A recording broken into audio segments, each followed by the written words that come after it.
Boa noite. O ministro da Economia, Paulo Guedes, declarou que vem aí uma série de medidas de estímulo da economia. Segundo ele, em função da aprovação da reforma da Previdência, dada como certa pelo governo. A primeira é esperada para amanhã, nos 200 dias do governo Bolsonaro. A expectativa é a liberação de 10% a 35% do saldo do Fundo de Garantia. Além do FGTS, o saque das cotas do PIS/PASEP será livre. Com a medida, o mercado pode receber 63 bilhões de reais.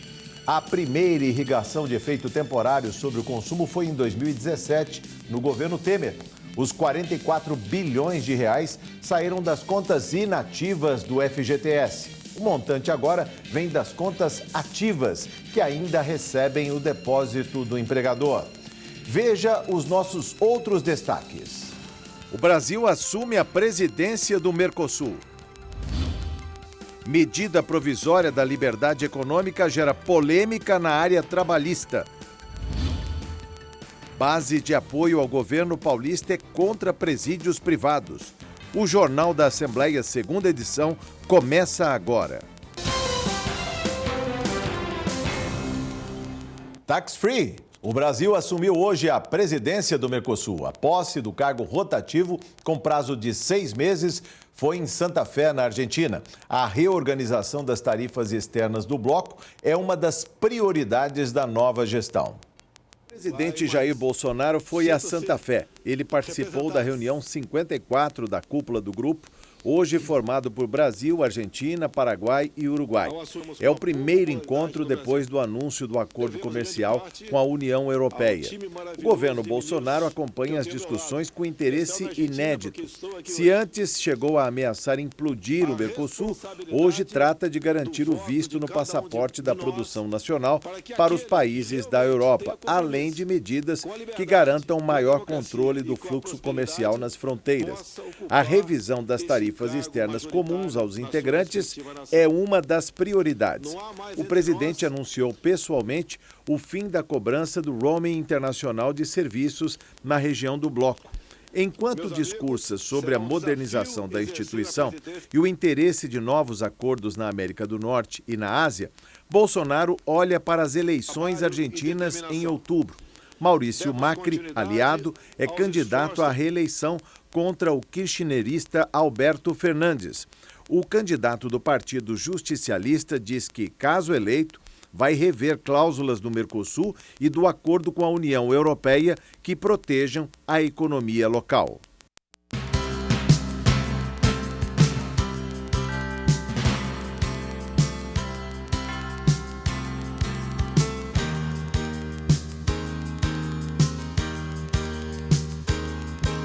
A MP 881, medida provisória da liberdade econômica, gera críticas duras de especialistas em direitos trabalhistas. O texto deve ser analisado pelo plenário da Câmara dos Deputados em agosto. Lideranças sindicais e juristas da área do trabalho fazem coro. A MP da liberdade econômica é um cavalo de Troia para uma segunda reforma trabalhista. Apresentada inicialmente como uma proposta para desburocratizar a vida das empresas, a MP 881 foi ampliada com dezenas de propostas que alteram a consolidação das leis trabalhistas. Dos 19 artigos iniciais, agora são mais de 50 na MP. Um dos pontos mais polêmicos se refere a quem ganha mais de 30 salários mínimos. Estes trabalhadores só teriam direito a férias e 13º. Todas as outras cláusulas de proteção à saúde e segurança da CLT seriam excluídas. Outro ponto libera o trabalho aos domingos e feriados, desde que o funcionário tire folga em um domingo do mês. As propostas que alguns especialistas consideram até inconstitucionais foram inseridas no texto base enviado pelo governo federal. Mantido pelo relator da MP, o projeto dispensa a exigência de alvará de funcionamento para atividades consideradas de baixo risco. Também prevê a criação da carteira de trabalho eletrônica, o fim do e-social e sua substituição por um novo sistema e a criação de um documento eletrônico para transporte de cargas, reduzindo a burocracia para caminhoneiros, empresas e setores como o agronegócio. A MP 881 deve tramitar no Congresso junto com a PEC da Reforma à Previdência e da Lei de Diretrizes Orçamentárias, a LDO, das discussões sobre a reforma tributária.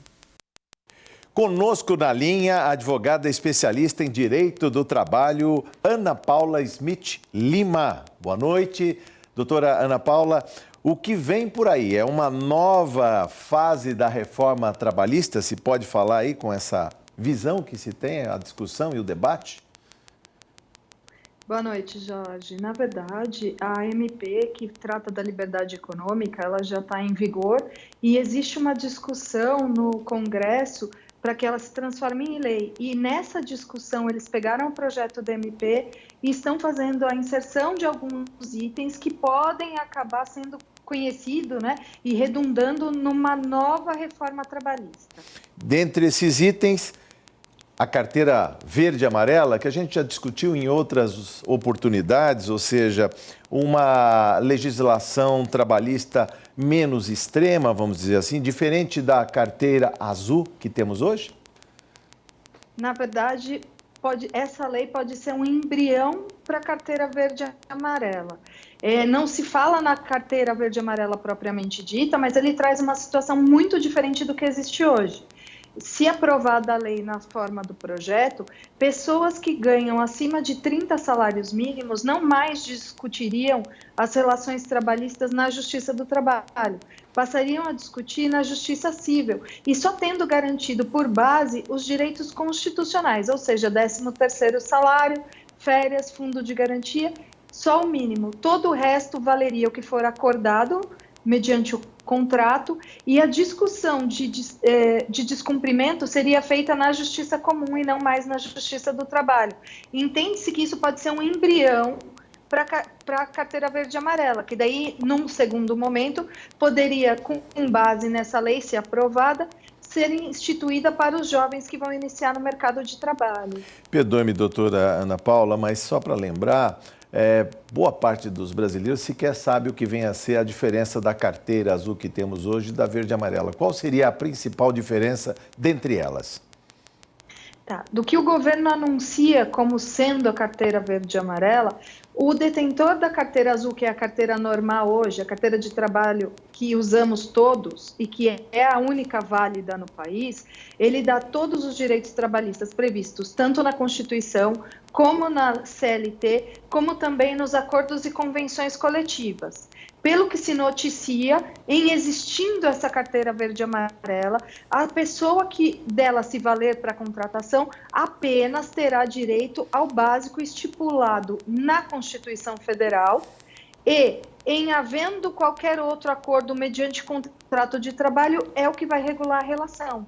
Ou seja, terão menos direitos do que os trabalhadores que hoje utilizam a carteira azul comum e convencional. No momento de tanto desemprego, 12 milhões de pessoas desempregadas no Brasil, mais do que 12 milhões, 26 milhões de pessoas subempregadas, não utilizadas na sua força de trabalho. Falar numa outra carteira com menos direitos não é premer as pessoas que já estão na carteira azul, espremê-las, ou seja, dar a opção de alguém ganhar menos e ainda ter menos direitos? Isso não pode, de alguma maneira, criar um turnover no mercado?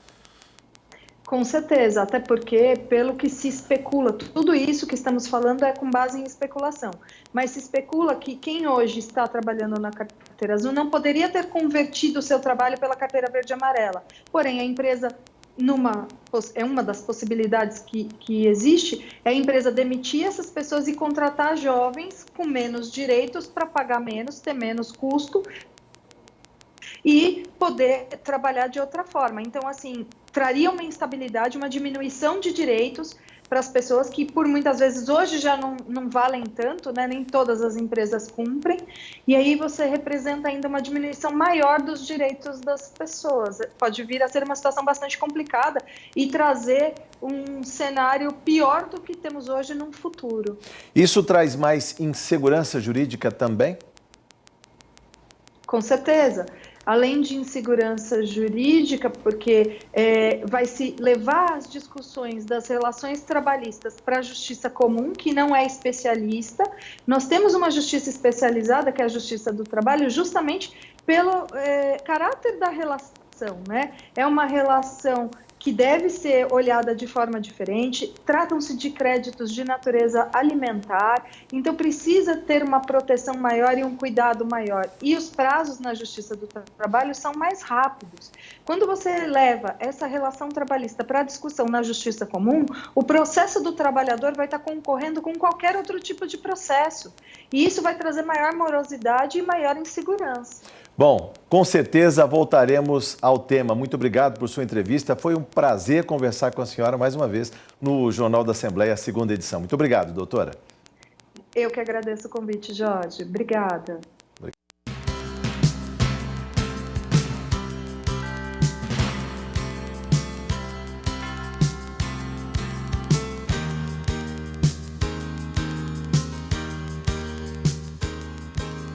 A Assembleia Legislativa Paulista deve analisar uma série de projetos de privatizações na volta do recesso em agosto.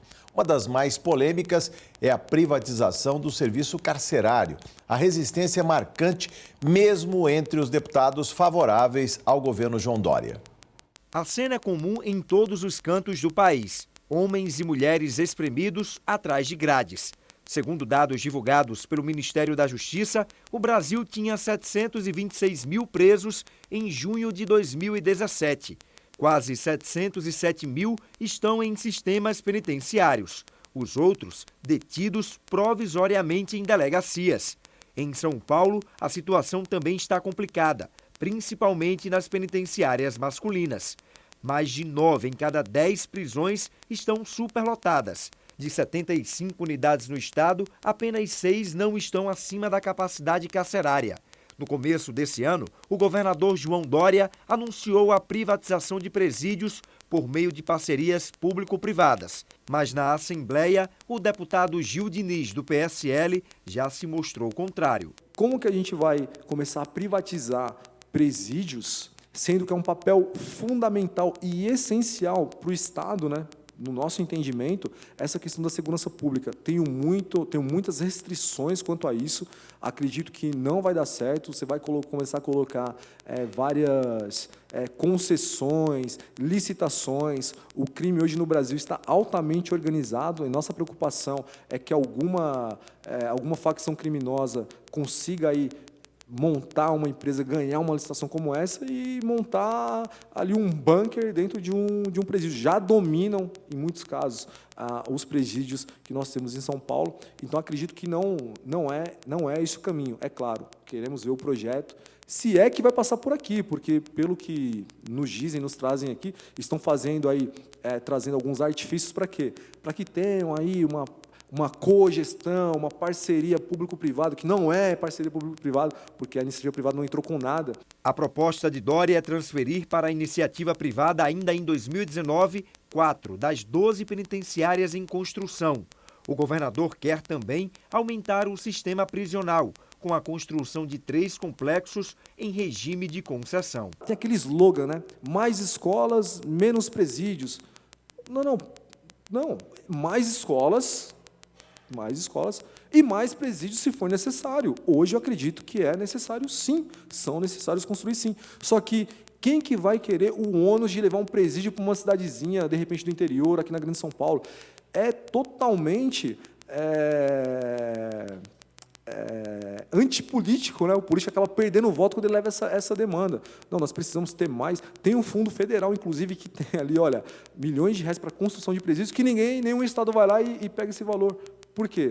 Porque a população ali local, ela não gosta, né? E a gente entende o porquê que não gosta. Mas eu acredito que essa discussão também tem que vir aqui para a Assembleia. Nós precisamos encontrar alternativas e o Estado, ele tem sim condições, agora basta querer. O Tribunal de Contas da União calculou em 2017 que cada preso custa, em média, R$ 23 mil por ano. Segundo o TCU, seriam necessários 97 bilhões de reais por 18 anos seguidos para acabar com o déficit de vagas prisionais, além de reformular as unidades que hoje estão precárias, para garantir o seu pleno funcionamento.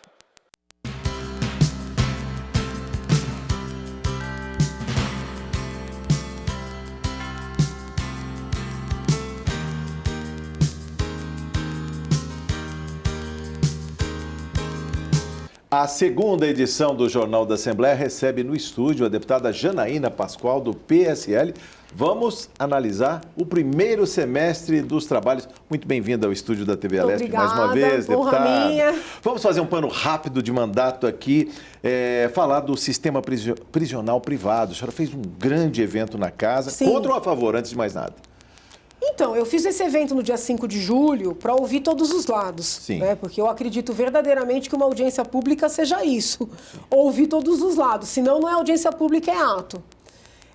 Eu senti que o governador tomou a decisão de dar esse passo, que eu tenho chamado de desestatização do sistema prisional, Sim. muito embora ele tenha esclarecido por meio do seu secretário que ele vai fazer um projeto piloto com 4 unidades que serão entregues aí num conjunto de 12, tá? Então, se eu compreendi bem, não estou falando pelo governo, estou falando o que eu compreendi. Foram construídas 12 novas unidades que serão entregues. Estão sendo, né, construídas, vão ser entregues logo. Isso. Já tem funcionários públicos concursados para 8. Para 4 não tem, segundo as informações que eu recebi. Eles querem pegar essas 4 unidades e fazer um projeto piloto dessa desestatização. Sim. Que eles estão encarando juridicamente como uma PPP, tá? Já tem uma legislação de PPP aprovada aqui nesta casa, se eu não estou equivocada, em 2004. Então, eles estão se pautando nesta legislação. Sim. Eu, particularmente, entendo que essa legislação é genérica demais para ser aplicada ao sistema prisional. Me parece que seria mais adequado vir uma lei nova específica para a matéria, mas o Poder Executivo não está vendo dessa forma. Estou passando aqui a minha visão. Sim. Já formou alguma opinião depois de todo aquele embate de ideias? Os palestrantes, foi muito interessante, porque 2 foram fortemente favoráveis. Teve a palestrante que foi... 2 palestrantes foram fortemente contrários e houve falas mais neutras, né? Assim, simpáticas, mas com algumas preocupações. Eu penso o seguinte, o governador foi eleito, ele tem uma pauta, quem votou nele elegeu essa pauta. Eu, pessoalmente, muito embora seja defensora da desestatização de uma forma ampla, Sim. não acho que deve ser de forma irrestrita. Eu, particularmente, não gosto da ideia, né, de privatizar presídio, de fazer parceria em presídio. Eu fico preocupada, entendeu? Preocupada porque é Brasil, porque nos Estados Unidos o modelo é amplamente mas mesmo utilizado. nos Estados Unidos, eles estão revendo. Sim. Não é algo que esteja tranquilo também nos Estados Unidos. Então, assim, eu, particularmente, se dependesse de mim, não aconteceria. Por outro lado, eu não sou uma pessoa, vamos dizer assim, inflexível, né? O que eu ouvi do governador numa reunião que eu tive a honra de participar, o que eu ouvi do secretário? Existem os empecilhos, né, os impedimentos da lei de responsabilidade fiscal, eles têm limitações para contratações. Sim. Essas parcerias, vamos dizer assim, tirariam algumas amarras, sobretudo com a possibilidade de contratar os funcionários do setor privado, né, sem concurso. Mas eu me preocupo muito com a questão da segurança pública, né? Eu penso que a própria audiência pública mostrou que, sob o ponto de vista do sistema prisional, São Paulo está numa situação mais confortável do que o resto do país. Embora tenha uma massa carcerária enorme. Não, são muitas pessoas encarceradas, existe uma demanda, né, para mais encarceramento, mas o que eu digo de confortável é em termos de levantes, de rebeliões, de controle, entendeu? Já em julho, eu fui visitar, por exemplo, o hospital penitenciário, que fica aqui na capital, e recebe presos do estado inteiro, para tratamentos diversos, para cirurgias. Existe uma grande organização ali. Então, nós temos um sistema prisional... Que funciona, inclusive, né? Que funciona, entendeu? Ah, mas não é perfeito, não ressocializa, não... Ok. Mas eu não sei se deveria mexer nisso, entende? Como piloto, 4 unidades. Eu fiquei menos desesperada por saber que vai ser um piloto em 4 unidades. Então, o que eu até me manifestei para o próprio secretário de Assuntos Penitenciários? Falei, olha, secretário, é melhor tentar utilizar, então, essas unidades para que nós coloquemos pessoas que ainda não passaram pelo sistema. Sim. Não é selecionar preso, não é só preso que não é problemático, mas que não passaram pelo sistema, porque a gente pode tentar fazer com que essas pessoas não sejam, vamos dizer assim, contagiadas pelas facções criminosas. Cooptadas. Né? Cooptadas. Então pode até fazer um estudo, né? Um case. Mas eu, particularmente, não gosto da ideia. Deputada, vamos falar também de projetos. Aliás, um dos polêmicos projetos é a questão da cesárea na rede pública. Eu lembro aqui, só no ano de 2019, eu contei hoje, deputado, são 830 projetos.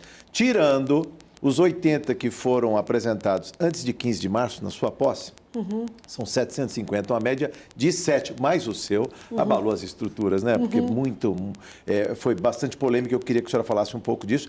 Ele provavelmente vai ser avaliado, analisado, talvez votado agora em agosto, e eu queria que a senhora falasse um pouco de como está a discussão. Eu até agora, aproveitando o recesso também, eu fui à Câmara Federal, participei de uma audiência pública, até organizada pelo PSOL, né?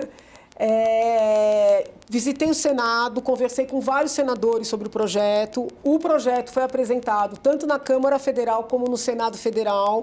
Estamos trabalhando em conjunto com a equipe do senador Sérgio Petecão, que é o segundo secretário do Senado, para organizar uma audiência pública também no Senado. Sim. Exclusivamente com profissionais da medicina, tá? De várias especialidades. Porque quando eu iniciei esse debate, eu tratava mais com os obstetras.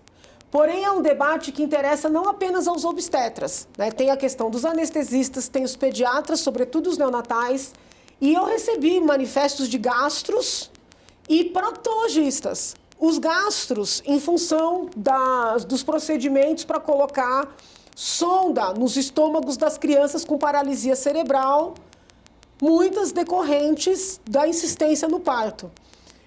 Eu quero deixar claro aqui, porque o povo está me acusando de mentir, eu não estou mentindo, porque mesmo quem é contra o meu projeto tem dado entrevista dizendo que 10% dos casos de paralisia cerebral tem a ver com a insistência no parto normal. Então, se essas pessoas consideram 10% pouco, eu considero muito. Muito, em termos de vida, principalmente. Então, a gente vai tentar ter um gastro para falar sobre isso, o proctologista para falar sobre cirurgias reparatórias, né, que eu recebi relatos de mulheres que, em função da excessiva força que fazem partos normais, que não se mostram indicados, ficaram com o canal vaginal, com a região anal prejudicada, precisando fazer cirurgia reconstitutiva. Uma coisa é falar da mulher que tem o convênio, que tem condição de pagar, e a mulher que depende da rede pública. Então, é certo impor a essa mulher uma via de parto que também tem riscos, porque falam como se só a cesariana tivesse risco. Tem risco. Sim. Não estou mentindo para ninguém, mas o parto também tem. Bom, a senhora levou até o Senado a discussão. Isso. Aliás, eu quero saber também, vamos mudar de assunto. Eu tenho pouco tempo, deputada, mas eu queria ouvir também sobre a reforma previdenciária. Eu também levei na Assembleia do Amazonas. Do Amazonas. Aliás, trouxe a camiseta de lá, esteve no Amazonas. Eu entreguei para as deputadas, a deputada Alessandra, que é vice-presidente da Casa, a deputada Terezinha, a deputada Maiara, que inclusive é médica, são deputadas no Amazonas. Eu levei o PL na mão delas. Elas também vão analisar. O PL foi apresentado na Assembleia da Bahia, foi apresentado na Assembleia de Pernambuco, já entreguei para uma deputada de Santa Catarina. Então está caminhando. E lá no Amazonas? Gostou da Zona Franca? O que a senhora achou, deputada? deputada? Eu já tinha visitado o Amazonas há 20 anos atrás, voltei agora. Está bem mais, assim, vamos dizer, a palavra desenvolvida é meio... O Brasil precisa conhecer a Zona Franca, a dimensão, Na verdade, né? todos os brasileiros têm que conhecer a Amazônia. Primeiro, para ver que também fala-se muito de que está tudo devastado, isso não é real. 98% de preservação da floresta. Você pega um barco ali, Amazonas. você anda horas, você anda dias de mata fechada, entendeu? Então não é assim. Uma população bastante conscientizada. Eu conversei com os ribeirinhos, eu visitei comunidades, estive lá na comunidade da Tiririca, né? Fui lá recepcionada pela dona Neide, agradeço a dona Neide aqui publicamente, que inclusive me disse que são 3 comunidades ali próximas que estão sem energia elétrica. Eles receberam um restaurante para fazer geração de renda, não podem utilizar o restaurante, porque como não tem energia elétrica, não pode ligar a geladeira e o peixe estraga. Sim. Então eles precisam de luz elétrica, faz um pedido público aqui, né? por essas comunidades na Amazônia, no coração ali da Amazônia. Pude conversar com o magistrado de Novairão também, sua esposa, doutor Túlio. A senhora gostou do que viu lá? Ficou impressionada, inclusive, com a Zona Franca? Eu acredito que a Amazônia está bem mais preservada do que se diz. Acredito que é necessário cuidar para que siga sendo preservada, sim, mas que nós temos um espaço para aumentar o que se chama da exploração de manejo, sim, entendeu? Que seria uma exploração pela população local, a população ribeirinha, que tem toda aquela cultura acumulada, que pode se perder, sim, se não utilizar, claro, de maneira sustentável. Porque também existem ali espaços muito gigantescos de absoluta preservação, onde as pessoas do local não podem pescar, não podem cultivar, né? E às vezes ficam condenadas à miséria. Então nós não podemos perder o que nós conquistamos em termos de preservação, mas nós não podemos deixar de reconhecer que o homem, a mulher, o ser humano... fazem parte também, desse espaço, também, né? Fazem parte do meio ambiente, entendeu? Não se pode abolir. Então, assim, são pessoas muito pobres sentadas num barril de riquezas, né? Então, assim, é possível conciliar. Eu visitei o INPA, fui recepcionada por toda a equipe, pude conversar com o engenheiro de pesca, doutor Sérgio, está acabando, que pena. E tem muito espaço para pesca ser implementada no nosso país, inclusive na Amazônia, por meio da piscicultura, não só da pesca natural. Então, eu acho que isso tem que ser debatido, né? Então, assim, penso que os jornalistas todos têm que ir lá, que os políticos... né? Todos, sobretudo os federais. No lugar com todo respeito, no lugar de fazer tanta comitiva para a Europa, para os Estados Unidos, tem que ir para a Amazônia, tem que conhecer o Brasil. Como é que a gente melhora, né, um país que a gente desconhece? Trazendo o peito, como a senhora faz aí, ó. Aqui, ó. Deputada, a gente vai ter que fazer um programa muito maior sobre isso, inclusive, para discutir a Amazônia e toda a sua dimensão, a sua diversidade. Deputada, muito obrigado por participar do Jornal conosco. Termina aqui esta edição do Jornal da Assembleia. Lembrando que toda a programação da TV Alesp você encontra na nossa página no YouTube. Muito obrigado por sua audiência e até amanhã.